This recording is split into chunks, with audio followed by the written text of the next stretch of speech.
Gender inequality usually refers to the discrimination of women. Women didn't really have a lot of rights for years, and they were forced into typical women roles, such as being a cook, or a housewife, or a nurse. Only in the early 19th and 20th century did people start pushing to let women vote.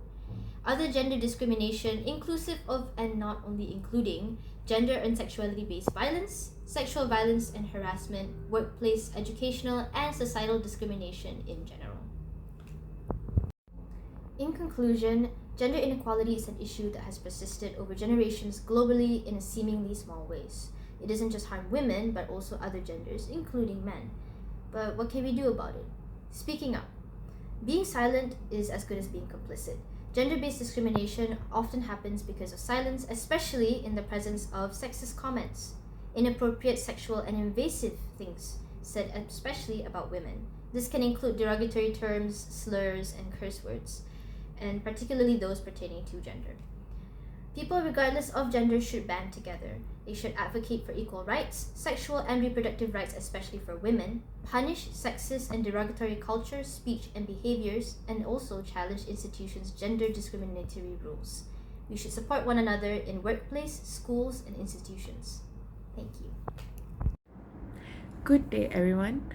My name is Harleen, and today I will be discussing the topic of gender equality in schools and why it plays an important role in shaping a fair and inclusive society. Gender equality refers to the idea that all individuals, regardless of their gender, should have equal rights, opportunities, and treatment. In schools, this means that every student should be given the same encouragement, resources, and chances to succeed without being limited by stereotypes. Although progress has been made, gender inequality can still be observed in subtle ways. For example, boys are often encouraged to participate more in science, technology, and sports, while the girls may be guided towards arts or less physically demanding activities. These stereotypes can affect students' confidence and influence the choices they make for their future. In Malaysia, both boys and girls have equal access to education, and female students often perform very well academically. However, underlying gender bias and societal expectations still exist, which can impact participation in certain subjects, leadership roles, and extracurricular activities. Promoting gender equality in schools is important because it creates a supportive environment where all students feel valued and empowered. When students are treated equally, they are likely to reach their full potential and contribute positively to society.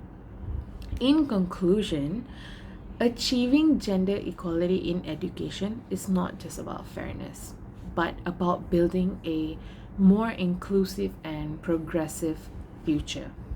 It is our responsibility to challenge stereotypes and promote equal opportunities for all. That is all from me. Thank you. Good day to everybody. Today I will be comparing how Malaysia handles gender equality and gender inequality compared to other countries. Overall, Malaysia performs moderately in gender equality. According to the Global Gender Gap Index, Malaysia ranked around 108th to 114th place out of 146 countries with a score of about 0.668 out of 1. That shows that although Malaysia has made progress, it falls behind many nations.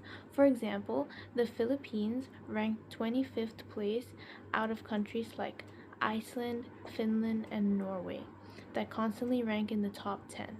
These countries have stronger policies and social support systems that promote equal opportunities for both men and women.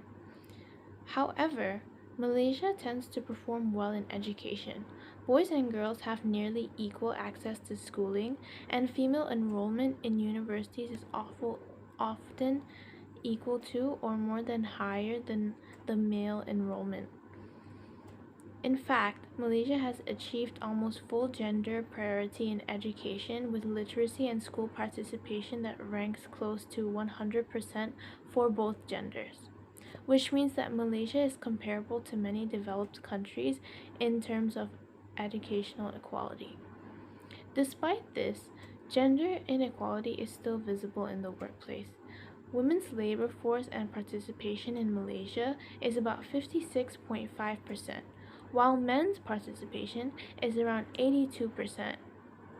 This shows a significant gap between men and women in employment. Additionally, women hold about 21% of board positions in Malaysia, in comparison to some European countries that have 40% female representation in leadership roles, showing greater equality. Political representation is another area where Malaysia faces challenges. Women make up to only about 15% of the members of the parliament. This places Malaysia lower ranking compared to countries like New Zealand and Finland, where women hold more than 40% of parliamentary seats. This difference shows that women in Malaysia still have limited participation in decision-making roles.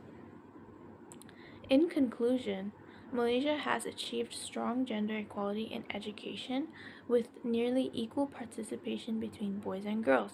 However, statistics show that gaps remain in the employment and political leadership. Compared to other countries such as Philippines and Nordic nations, Malaysia still has room for improvement. By increasing women's participation and leadership, supporting the work-life balance, and promoting equal opportunities, Malaysia can move closer to achieving full gender equality. Thank you. Hello, my name is Amal, and today I'm going to be interviewing your name? Abdullah. Abdullah, for my project for thinking skills. So I have some questions to ask you. So, do you think boys and girls are treated equally in school? Why and why not? So probably I could see that from the both sides, when it comes to the gender equality. So both the gender, they must be equal when they argue each other, when they take responsibility, they need to ask each other. So in the school time, as we know that many teenagers, that time the human brains, especially you didn't get the adults, they cannot feel the environment, they cannot take the huge responsibility.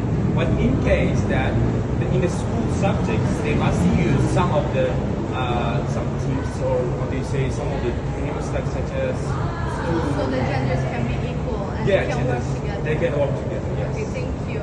My second question is, have you ever seen or experienced gender inequality in the workplace or school? And can you give me an example, please? In my opinion, in your workspace, it's very important, the gender equality. As we know that some of the, for example, when we talk about women like feminism, or when it talks to men, they don't like to be the girl who would control the one project. Yeah. But it's not about your gender, right? So we must collaborate with each other, we must work in the same project, we must communicate with each other. Yeah. So it would be better we are communicating each other. Okay. Last question is, what do you think schools or workplaces can do to promote gender equality? Like, what can help in these workplaces so the gender can be equal? In my point of view, so as I can recommend some of my opinions.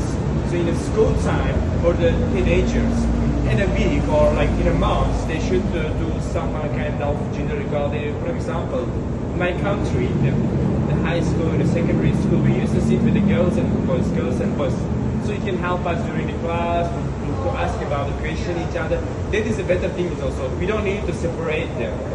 Okay, the boys sitting in the one row, the girls sitting in the second row. No, we just mix them, and then it will be more helpful. It will be more efficient. Okay, and my last question, where are you from? I'm from Uzbekistan. Thank you for your attention. Thank you so much.